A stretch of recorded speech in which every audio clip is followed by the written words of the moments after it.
If your Microsoft Surface Pro powers on but won't boot into Windows, don't replace it just yet. We will repair startup issues, restore critical files, and use Windows recovery tools to get everything working again. A lot of errors pertain to this problem, and we're going to go ahead and jump into what should hopefully be a pretty straightforward process, guys. And we're going to go ahead and jump right into it.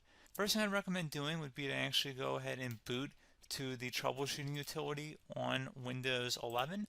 So if you do a hard power off 3 times in a row, Windows should automatically attempt to launch the startup repair utility. And if it doesn't find anything, it will give you the option to select advanced settings, in which case it will take you to a screen that looks like this. Now, if it does not take you to a screen that looks like this, or you're unable to get to that, you can also download the Windows 10 Media Creation Utility, or Windows 11. They probably will make a creation utility for Windows 11 at some point. And it doesn't really matter, you can actually run the Windows 10 utility on Windows 11 as far as I'm aware, and you should be able to run the troubleshooting utilities built in within it. So you just would go ahead and download it to an ISO file and then burn it to a DVD or USB. It'd have to be about 4 gigabytes or more. It couldn't be a small USB flash drive, and it couldn't be a CD. It'd have to be a DVD. And then you boot your computer from it. So depending on the computer manufacturer, you'd have to tap a different key on your keyboard in order to launch that menu, in order to select what boot drive you want to go off of. So it could be anything between the escape key, F2, F8, F12, for example, and those are the function keys on the top of your keyboard. So you may have to just do a little bit of trial and error. Shouldn't take you more than a couple minutes. Googling it would probably be best before you even begin. But anyway, we're ready to go ahead and jump right into it. So we're on the choose an option page. So these will look very similar whether you're booting from it directly within Windows itself, or if you're plugged in a USB flash drive with the media creation utility installed and you selected the recovery option. So when you are setting up your Windows 11 installation or Windows 10, depending on the drive you're using, there should be an option to repair your computer in the bottom left corner of the dialog window, one of the first screens that comes up. You go ahead and select that, and then it would take you to a troubleshooting screen like you see here. And you want to go ahead and select troubleshoot, reset your PC, or see advanced options.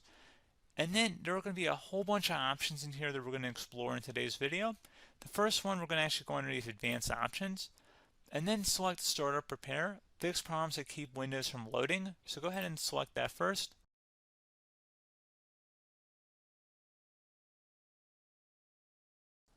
Okay, so you can see it could now repair our PC. That was our first option we could try. Something else, if we go back into advanced options here and then select troubleshoot, we're going to go underneath advanced options again. You can go ahead and actually access safe mode by selecting startup settings. And then if you select the restart button, you have the option on the screen select safe mode with networking, which will give you a key on the screen. It'll tell you which key to press to enter that. I believe it's the F7 key. It'll do that for you. I'm not going to go over that in today's tutorial because I don't really want to go into safe mode, but you're more than welcome to attempt that by going into here and then selecting restart. Again, it'll launch another screen. It'll say what key do you want to press, and it'll give you like 7 or 8 different options, and you want to select safe mode with networking. There's also an option for a command prompt too, but that's going to be something we're going to cover later in this video, and we don't even have to go through that in order to access it. So that's why I'm not going to really push for that, because unless you know exactly what's causing the problem, you probably don't need to go into safe mode. Unless you're trying to recover files, in which case then you definitely can go into safe mode, but we're trying to actually recover our computer here. So I hope that makes sense. Something else we can also try here as well would be to uninstall updates, remove recently installed quality or feature updates from Windows. So if you go ahead and select that, you can uninstall the latest quality updates, which generally is the more day-to-day updates. Feature updates are the less regularly released ones, like the big ones. I would equate it to service packs in like Windows 7 and Windows Vista and Windows XP. So larger updates that occur once or twice a year at most. And the quality updates are more just a regular update. So probably obviously depend, it'll take longer if you're going to try and uninstall the latest feature update versus quality update. And maybe you don't need to go back that far. So just giving you guys a couple of pointers with that. Something else you can also look at here, and we're going to jump into the command prompt in a little bit, but you can select System Restore, which will use a restore point recorded on your PC to restore Windows. And this is something I would highly recommend here, guys. So select Next. Assuming you have a restore point saved on your computer, you go ahead and select the most recently created one, and you'll select next, and then you'll select the drive. You shouldn't actually have to select the drive. You can scan for affected programs, but we're going to keep it all default here, and then we're going to select finish. So once started, system restore cannot be interrupted. Do you want to continue?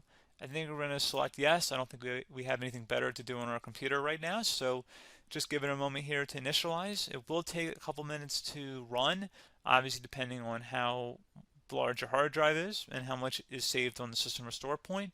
So just give it a couple minutes here.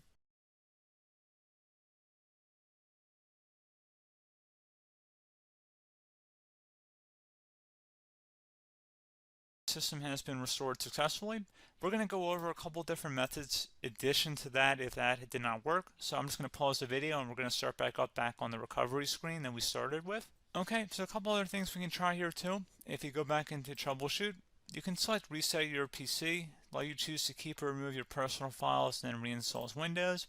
You can select to keep my files, which will remove apps and settings but keeps your personal files. You can also select Remove Everything, which will remove all of your personal files, apps, and settings. So this is more of a factory reset, the second option here.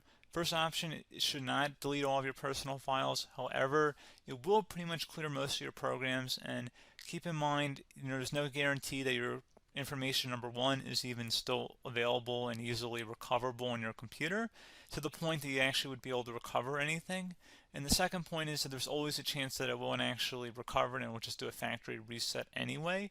So there's no guarantee that actually would keep your files anyway. So I would recommend trying to get a recovery tool and backing that up first before selecting it anyway.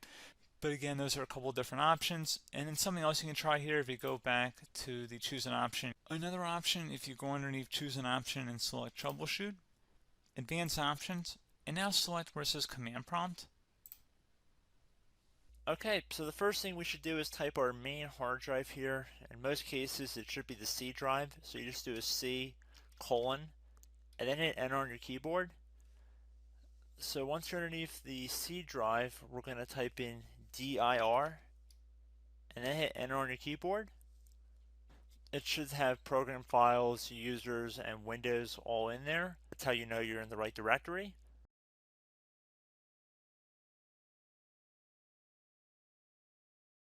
In some cases, it might be the D drive as well, so just keep that in mind.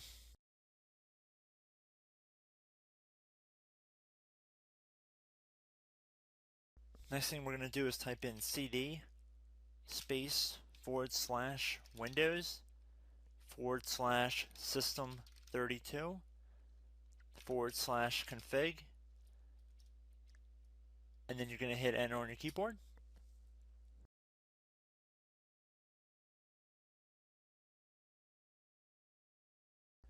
So now you're going to type md space backup. If you've seen other tutorials, it might also say to put down md backup. That's because the backup name is pretty common when you want to back something up. So you can name this whatever you want, doesn't have to be backup. So if you've already made a backup folder in the past, you could do backup 1, for example. So once you're done setting the name you want the backup to be called, hit enter on your keyboard again.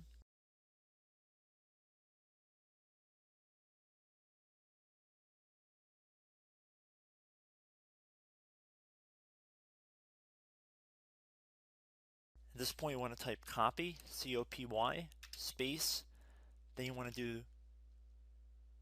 the star symbol above the 8 key, then do a period or a dot, whatever you want to call it, then another star sign, and then another space, and then type backup, and then hit enter on your keyboard.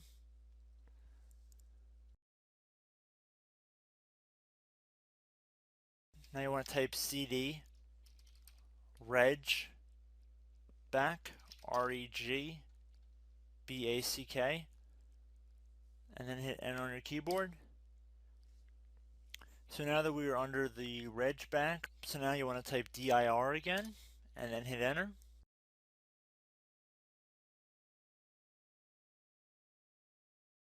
So now at this point we're going to type copy again. So copy, space, star sign,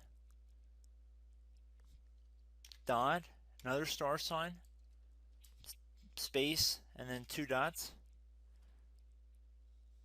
So we're going to type copy, space, star sign, dot, sign, star sign, dot, dot, and then hit enter on your keyboard again. So for overwrite, you want to overwrite all. So type A on your keyboard, so capital A, and then hit enter on your keyboard.